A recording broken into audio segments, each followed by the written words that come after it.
I cannot tell you how much sugarcane I've eaten this month because you will judge me.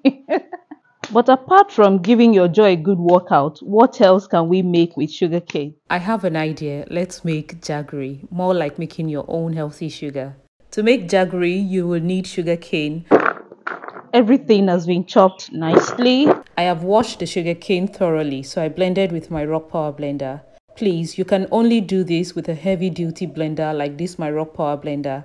I had to blend this in batches because of the quantity.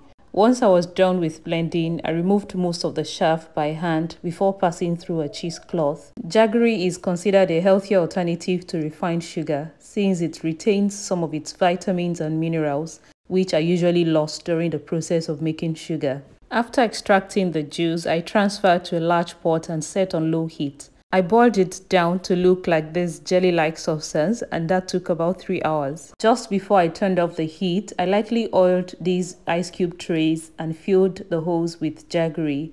I let it cool completely so it hardens, and this, my people, is how to make jaggery at home. Given the time and effort it takes to make this, do you think this is something you would like to try?